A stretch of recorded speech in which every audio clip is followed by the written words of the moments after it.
अरविंद केजरीवाल तो कह रहे हैं कि आपका पैसा कहां जा रहा है। मनरेगा का आपने पैसा कम कर दिया है, राज्यों को मिलने वाले टैक्स का पैसा कम कर दिया है, और आप राज्य सरकारें जो अपने तरीके से स्कीम चलाती है रेवड़ी का, जिसे आप कहते हैं मुफ्त मुफ्त मुफ्त का कहते हैं, उस पर आप रोक लगाने की कोशिश कर रहे हैं। वो कह रहे हैं ये तो जन कल्याण है। मनोज, तू समझा? हाँ। नहीं, तू समझा नहीं। अंजना जी, अगर आप केंद्र सरकार की योजनाओं को याद करें तो हम आपको याद कराते हैं आयुष्मान योजना, जो इस देश के 55 करोड़ लोगों पर लागू होती है। अगर उनके एक परिवार में उनका माता पिता, उनका बेटा बेटी, बहू, सास जो भी बीमार होता है, उसको 5 लाख रुपए प्रति परिवार एक फ्री इलाज की व्यवस्था है। इसी दिल्ली में कहा गया पानी माफ बिजली हाफ। अब आप ही बताइए कि क्या दिल्ली में पानी माफ है? 20,000 लीटर पानी माफ है। पानी सबका नहीं माफ है, और पानी के बड़े बड़े बिल आते हैं। कहा क्या गया था? पानी माफ बिजली हाफ। बहुत तेज हो रहा है, बहुत तेज हो रहा है। इसी को मुझे लगता है कि रेवड़ी बांटना कहते हैं। यमुना साफ करेंगे 2020 में, यमुना जी में हम दिल्ली के लोगों के साथ गोता लगाएंगे। ये रेवड़ी बांटना है, क्योंकि उसके बाद 7.5 साल हो गए, यमुना जी का कोई खबर लेने वाला नहीं है। वाईफाई लगा देंगे पूरी दिल्ली में। कहाँ वाईफाई काम करता है आप बताइए? अगर मेट्रो में काम करता होगा, रेलवे स्टेशन पे, तो केंद्र देती है।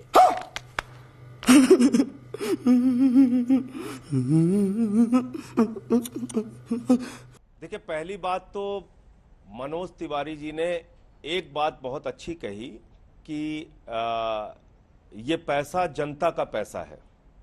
बहुत अच्छी बात है, आप भी यही बात कह रही हैं कि ये जनता का पैसा है, और हम सारे लोग, पूरे देश के लोग ये मानते हैं कि सरकार के पास जो पैसा आता है वो जनता का पैसा है, वो किसी का निजी पैसा नहीं है।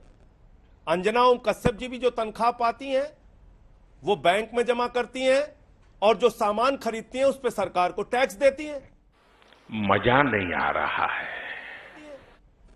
एक गरीब आदमी मजदूर, मनरेगा का मजदूर, जब वो भी सामान खरीदता है, साबुन खरीदता है, आटा खरीदता है, दाल खरीदता है, चावल खरीदता है, तो सब चीजों पे आपने टैक्स लगा दिया तो सरकार को टैक्स देता है।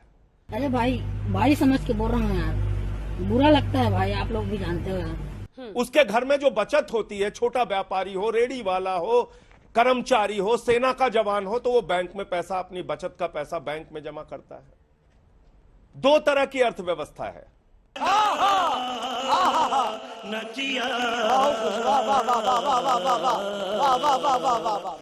एक मोदी सरकार का मॉडल है, आदरणीय प्रधानमंत्री जी जो मुफ्त की रेवड़ी, और ये पूरे के पूरे भारतीय जनता पार्टी के नेता और सांसद, वोट लेना होता है तो हाथ जोड़कर कहते हैं सब कुछ देंगे, और बाद में मुफ्त की रेवड़ी कह के जनता को जो अपमानित कर रहे हैं, उसकी हकीकत पूरे देश को पता चलना चाहिए। अभी मजा आएगा ना भिड़ो, माल की देर है। और ये हकीकत क्या है? ये आरटीआई का जवाब है, और आरटीआई में दी गई जानकारी है 11 लाख करोड़ रुपए चंद पूंजीपतियों का माफ किया है अंजना ओम कश्यप जी इन लोगों ने। मिरेकल। कितना? 11 लाख करोड़ रुपए। जीरो लगाते लगाते आप थक जाएंगी। और अगर 11 लाख करोड़ रुपए इस देश की जनता के हित में लगा दिया जाए तो कल्पना कीजिए कितने बच्चों के स्कूल बन जाएंगे, कितने अस्पताल बन जाएंगे, कितने किसानों के कर्ज माफ हो जाएंगे, कितने जो फ्लैट की ईएमआई नहीं भर पा रहे हैं, जो अपने बाइक की ईएमआई नहीं भर पा रहे हैं, कितने लोगों का कर्जा माफ हो जाएगा, कितने रेडी पटरी वालों का कर्जा माफ हो जाएगा। नहीं, आपने चंद पूंजीपतियों का 11 लाख करोड़ रुपए माफ किया। और खत्म,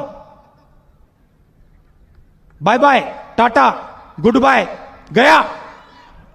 और ये आपके सरकार के द्वारा दी गई जानकारी है आरटीआई की मेरे पास। एक बात। दूसरा, मुफ्त की रेवड़ी आप किसको दे रहे हैं? बैंकों में जो जनता का पैसा जमा है वो पैसा 50 भगोड़े लेके भाग गए इस देश से। ये भगवान क्या जुल्म है। कितना? 68,000 करोड़ रुपए।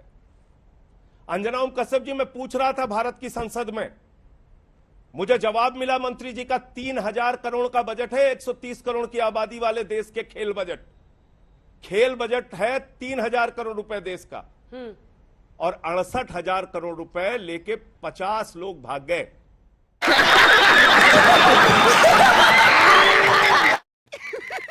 पैसा ही पैसा होगा।